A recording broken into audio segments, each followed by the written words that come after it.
안녕하십니까. 뉴스로 배우는 주식. 오늘은 7번째 매매 주문 체결에 대해서 한번 알아보도록 하겠습니다. 자, 먼저 저번 시간 복습 한번 해보도록 하겠습니다. 자, 주식 시장의 종류로는 자, 우리나라는 먼저 코스피, 그리고 코스닥, 그리고 코넥스로 이루어져 있습니다. 그리고 미국은 코스피, 우리나라의 코스피와 같은 S&P 500, 그리고 우리나라의 코스닥과 같은 나스닥, 그리고 다우로 이루어져 있습니다. 자, 주식시장 시간은 어떻게 될까요? 한국은 평일 오전 9시부터 오후 3시 30분, 미국은 평일 오후 11시 30분부터 새벽 6시까지입니다. 이게 우리나라 기준 시간이에요. 그런데 최근에 이제 주간거래 시스템이 생겼죠. 그래서 낮 시간에도 미국 증시에 참여할 수 있게 되었습니다. 자, 그리고 이러한 시장 가운데서 갑자기 가격 변동이 일어나는 경우가 있어요. 급작스러운 가격 변동으로 인한 가격 안정화 장치로는 어떤 것들이 있을까요? 먼저 개별 종목에 대한 가격 안정화 장치로는 VI 발동, 종류로는 정적 VI 그리고 동적 VI 발동이 있습니다. 자, 시장 전체에 대한 가격 안정화 장치로는 서킷 브레이크 그리고 사이드카 이 두 가지가 있습니다.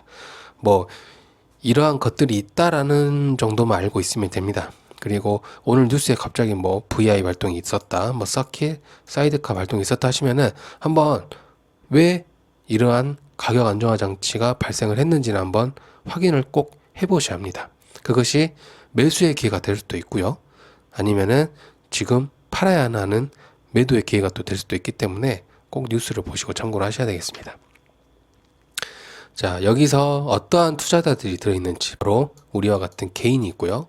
국민연금과 같은 기관, 그리고 미국뿐만 아니라 여러 해외에서 우리나라에 참여하는 외국인들도 있죠. 여기 외국인에는 또 외국의 어떤 기관이 있을 수도 있고요.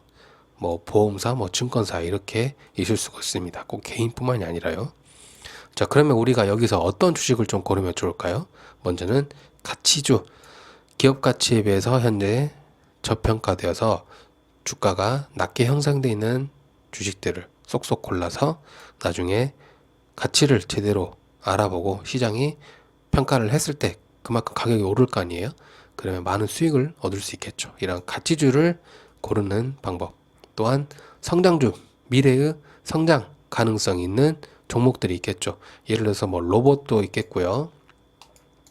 그리고 뭐 AI, 그리고 뭐 드론, 뭐 또 이제 앞으로는 헬스케어 이런 부분도 성장이 있을 거예요.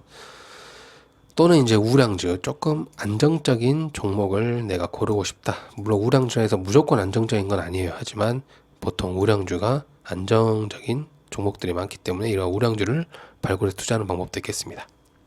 자, 그럼 여기서 나에게 맞는 투자 스타일은 어떤 것들이 있는지. 먼저 장기 투자. 보통 주식은 뭐 어느 정도 주식은 반년에서 뭐 1년 정도는 좀 생각을 두고 포트폴리오를 짜서 투자를 하셔야 됩니다. 그렇기 때문에 이러한 장기 투자, 어느 정도 인내심을 가지고 내가 기업 가치를 제대로 평가하고 그 종목을 골랐다면 당장은 내가 매수한 가격에서 조정이 있을 수도 있고 떨어질 수도 있고 횡보할 수도 있고 여러 가지가 있을 수 있어요. 하지만 반드시 그 기업 가치에 따라서 반드시 그 주가의 가격은 수렴을 하기 때문에 장기 투자 이런 방법도 있고요. 또한 단기 투자, 스캘핑이나 뭐 데이 트레이딩, 뭐 스윙 이런 단기 투자, 그리고 특수한 상황, 예를 들어서 뭐 인수합병과 같은 상황을 노린다거나 아니면 무상증자 공시 같은 상황을 노린다거나 이런 특수한 상황을 노려서 투자하는 스타일, 아니면 ETF, 예를 들어서 뭐 지금 반도체가 엄청 흥하고 있잖아요. 그러면은 뭐 코덱스 반도체와 같은 ETF가 있어요. 요거에는 우리나라 반도체 기업들이 들어있는 과일 바구니 같은 느낌이에요.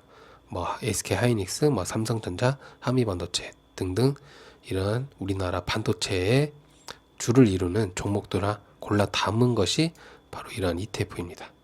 또한 펀드도 있겠죠. 뭐 펀드 매니저를 통해서 수수료를 지불을 하고 펀드를 통해서 뭐 투자하는 방법도 있겠습니다. 근데 이제 운용 수수료가 조금 있다 보니까 그래도 이왕이면 조금 공부를 해서 이러한 장기 투자나 뭐 단기 투자 이런 것들을 했으면 좋겠습니다. 자, 차트의 종류로는 먼저 일봉 차트가 있고요. 주봉, 월봉 차트가 있습니다.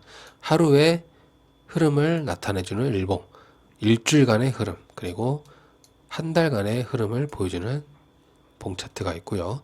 자, 그럼 여기서 봉이란, 캔들이란 무엇인가? 여기서 이제 양봉, 음봉이 있죠. 종가가 시가 대비 올랐을 때 양봉, 종가가 시가 대비 내려갔을 때는 음봉으로 표시가 되고요. 그리고 이것을 좀 세부적으로 구분을 하게 되면, 자, 위에 있는 것은 밑꼬리, 그리고 가운데 있는 몸통, 아래 꼬리. 자, 그러면 이제 이동평균선은 무엇인가? 이동평균선에는 단기 이동평균선인 5일, 그리고 10일, 20일 선이 있어요. 그러니까 5일간의 종가를 평균 내서 이렇게 선으로 그은 것이 바로 5일선, 그리고 마찬가지로 11선, 21선. 요것은 단기 평선에 해당하고요. 그 중에서 이제 21선은 투자자들의 투심을 확인할 수 있는 이평선이기도 합니다. 왜냐하면 한 달 동안 꾸준하게 거래를 했거든요. 이것이 만약에 상승 추세에 있다면 지금 투자자들이 이 종목에 대해서 관심을 가지고 있고 또 앞으로의 비전을 보고 계속 매수를 하고 있다는 거예요. 그럼 앞으로도 좀 더 상승 여력이 있겠죠. 그렇기 때문에 21선은 좀 눈여겨봐야 되겠습니다. 또한 장기 이평선이 있습니다. 60일선, 120일선. 60일선은 이제 분기이고요. 그리고 120선은 반년을 흐름을 볼 수 있는 선들이에요. 그래서 이렇게 단기, 장기 순으로 이평선이 나눠져 있다면 이것은 정배열이고요. 반대로 장기가 위에 있고 그 다음에 단기가 있다면 이것은 역배열 상태예요. 그렇기 때문에 정배열 상태에서 아무래도 좀 더 상승 여력이 더 있겠죠. 그렇기 때문에 이러한 추세도, 이평선을 통한 추세도 확인해야 된다는 점. 마지막으로 거래량입니다. 거래량은 그 전날 대비 오르면 빨간봉, 그리고 내려가면 파란봉. 거래량이 많다고 해서 반드시 좋은 것은 아닙니다. 거래량을 참고로 하여서 현재 지금 주가가 이동평균선상에서 어떤 위치에 있는지, 그리고 지금 뭐 어떤 공시나 어떤 호재 같은 건 없는지, 앞으로의 어떤 상승 여력은 없는지, 이런 것들을 여러 가지 종합적으로 분석을 해서 하셔야 돼요. 물론 네이버 이제 증권 가시면은 거래량 순위에 있어서 뭐 오늘 거래량이 가장 높은 것부터 쭉 이렇게 보면서 그걸 가지고 뭐 단기 투자하는 방법도 있습니다. 근데 이런 것들은 또 나중에 이제 알아보겠지만 지금 우리 같은 경우는 이제 거래량을 참고를 해야 된다는 거 좀 아셨으면 좋겠습니다. 자, 오늘은 매매 주문이 체결되는 과정을 한번 알아보도록 하겠습니다. 자, 먼저 호가에 대해서 알아볼 텐데요. 자, 호가는 부를 호자의 가격 가짜예요. 그러니까 부르는 가격. 주식 종목의 어떤 가격들은 뭐 부르는 게 가격일까요? 자, 어느 정도는 맞는 말이죠. 근데 이것도 다 규칙이 있어요. 자, 보시면은 여기 보시면은 이게 이제 호가예요. 지금 9,780원. 현재 지금 이 종목의 호가, 현재 호가는 9,770원입니다. 자, 그 위로 9,780원 올라 있고요. 9,790원 이렇게 다 부르는 호가들이에요. 그리고 보시면은 아래로는 여기는 이제 매도의 호가, 그리고 아래는 매수의 호가. 내가 지금 이 가격에 사고 싶어, 이 가격에 사고 싶어, 이 가격에 사고 싶어, 난 이 가격에 팔고 싶어, 이 가격에 팔고 싶어, 이 가격에 팔고 싶어 하는 부르는 호가예요. 자, 근데 보시면 80원, 90원 이렇게 딱딱 10원 단위로 떨어지죠. 왜냐? 이 종목은 5,000원에서 10,000원 사이이기 때문에 10원 단위가 호가가 10원 단위가 적용이 되는 거예요. 자, 그런데 만약에 1,000원에서 5,000원 사이의 종목이다. 그러면 5원 단위. 1,000원 미만이다 하면 1원. 10,000원 이상부터 50,000원까지 다 50원. 50,000원에서 100,000원이다. 100원. 이렇게 이제 호가가 적용된다는 거 참고하셨으면 좋겠습니다. 뭐 외울 필요는 없어요. 하지만 참고하시면 좋다는 거. 자, 한번 뉴스 봐보도록 하겠습니다. 코스피 3,900선 코앞에서 주춤. 라운드 피겨 부담의 차익 실현 출회됐다. 자, 그러면 이 라운드 피겨라는 게 무엇인가? 자, 3,900선에서 라운드 피겨 부담으로 차익 실현 출회가 됐대요. 자, 라운드 피겨란 무엇인가? 자, 라운드 피겨란 딱 떨어지는 숫자를 얘기합니다. 예를 들어서 10,000원, 20,000원, 10만원 이렇게 딱딱 보기 깔끔하게 딱딱 떨어지는 가격을 말하는 거예요. 뭐 9,720원 이런 식으로 좀 복잡한 가격이 아니라 뭐 8,000원이야 8,000원, 9,000원이면 9,000원 이렇게 보기 좋게 딱딱 떨어지는 가격이에요. 그런데 이제 이게 라운드 피겨가 왜 중요하냐? 이 가격권은 투자자들 심리적으로 중요한 심리적 지지선과 저항선으로 작용을 합니다. 자, 이제 그 전에 보시면은 자, 여기가 지금 3,900선일 거 아니에요, 여기가. 근데 여기서 살짝 주춤했죠. 그러니까 3,900선이 라운드 피겨인 거예요. 라운드 피겨 가격권인 거예요. 그 전에 이것을 터치하기 전에 이것이 저항선이 되기 때문에 주춤을 했다가 근데 이 라운드 피겨 가격권을 돌파하니까 이제 이것이 반대로 지지선이 되면서 쭉쭉 올라가는 거죠. 여기서 물론 조정이 있었죠. 하지만 자, 라운드 피겨 가격대였잖아요. 그러니까 여기에 한번 저항을 맞고 다시 위로 상승하는 추세를 보이는 거죠. 자, 라운드 피겨 가격에는 매수 매도 물량이 상대적으로 다른 가격권에 비해서 상대적으로 많이 쌓이는 경향이 있습니다. 그래서 해당 가격대의 주문이 많기 때문에 사실 또 모두 체결되기가 어려운 벽이 되기도 하죠. 자, 그래서 매도 시 전략으로 라운드 피겨보다 조금 낮은 가격에 설정을 해 놓는 거예요. 자, 예를 들어서 20,000원이 라운드 가격권이다. 그러면은 조금 아래로 19,900원에 하면 좀 더 빠르게 매도가 되겠죠. 자, 매수 전략으로는 예를 들어서 20,000원이다. 라운드 피겨 가격권이. 그러면 21,100원에 한 단계 조금 더 비싼 가격에 하면은 금방 또 매수가 된다는 거죠. 이것도 하나의 이제 전략으로 참고하시면 되겠습니다. 자, 보시면은 자, 그러면은 이제 아까 제가 여기서 이 라운드 피겨 가격권이 지지선이자 저항선이 될 수 있다 했잖아요. 자, 지지선 저항선이 무엇이냐? 자, 지지선이란 가격이 하락할 때 매수세가 강화돼서 가격이 더 내리기 전에 멈추거나 반등할 가능성이 있는 가격대를 말합니다. 이제 바닥이라고 하는데, 자, 요게 바로 지지선이 되는 거예요. 가격이 올랐죠. 상승 추세에다가 한번 맞고 다시 오르고 또 한 번 맞고, 그러니까 이것을 뚫고 더 내려가지는 않는 거예요. 이것이 왜냐? 이것이 지지선이 되기 때문에.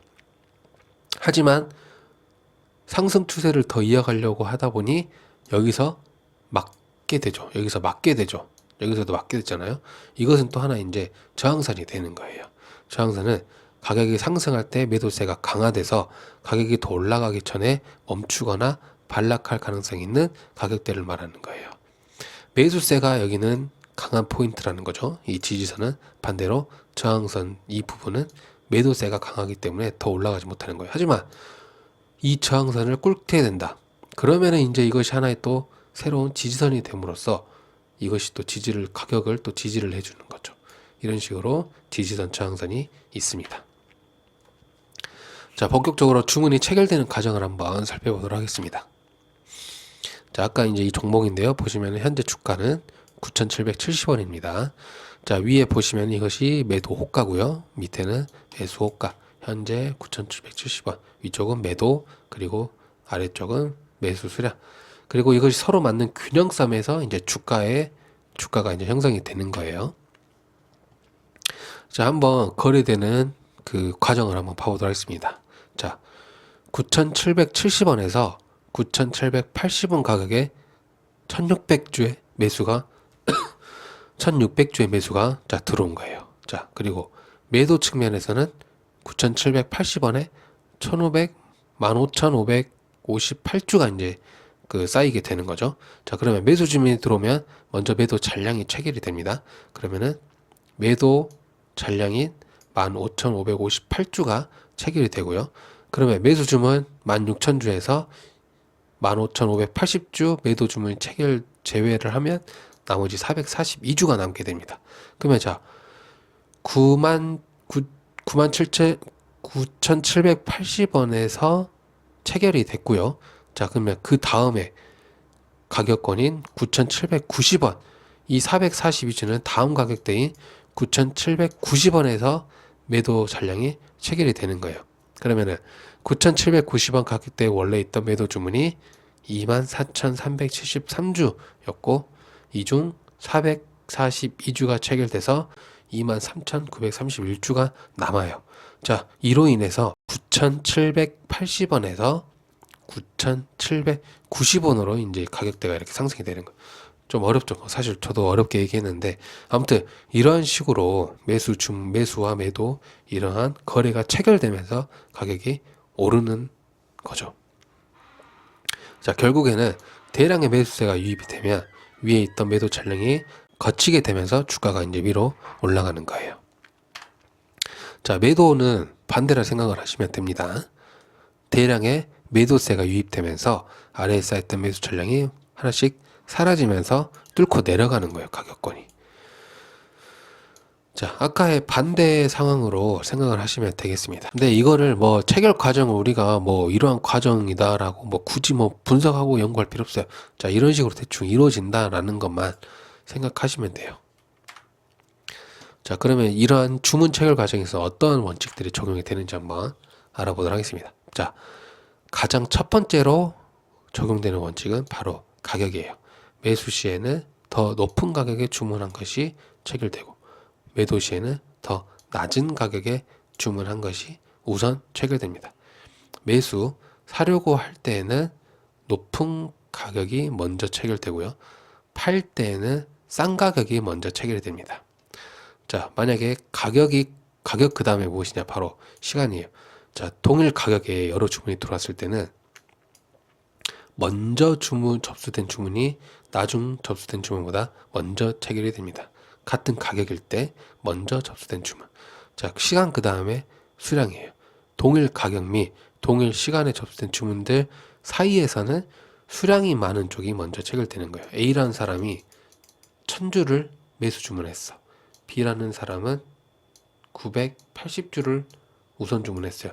동일한 가격, 동일한 시간대. 자, 그러면 누구께 먼저 체결이 되냐? A라는 사람의 1000주부터 먼저 체결이 되는 거예요. 그래서 이렇게 가격, 그리고 시간, 그리고 수량 순서대로 체결이 된다는 거 아셨으면 좋겠습니다. 자, 오늘은 매매 주문 체결 과정에 대해서 알아보았습니다. 자, 먼저는 호가에 대해서 살펴보았고요. 그리고 뭐 라운드 피겨, 그리고 지지선, 그리고 저항선, 추가로 매매가 체결되는 과정도 한번 봐봤죠. 어떠한 상황에서 가격이 상승을 하게 되는지, 그리고 또 내려가는지, 이런 매매 체결 과정은 어떤 원칙으로 이루어지는지. 자, 첫 번째 가격이에요. 결국 이거는 사고 파는 거기 때문에 가격이 가장 먼저 우선순위 됩니다. 매수할 때에는 비싸게, 매도할 때는 싸게. 자, 가격 그 다음에는 뭐라고 했죠? 그 다음에 시간. 먼저 주문한 사람이 임자. 자, 그 다음에는 가격도 똑같고 똑같은 시간대에 주문이 들어왔다면 수량. 가장 많이 매수, 매도 주문 건 사람 것이 먼저 체결이 됩니다. 자, 오늘 여기까지 알아보았고요. 다음 시간에도 더 재밌는 뉴스로 배우는 주식으로 돌아오겠습니다. 오늘도 성투하시고요. 무엇보다 항상 건강하시길 바라겠습니다. 감사합니다.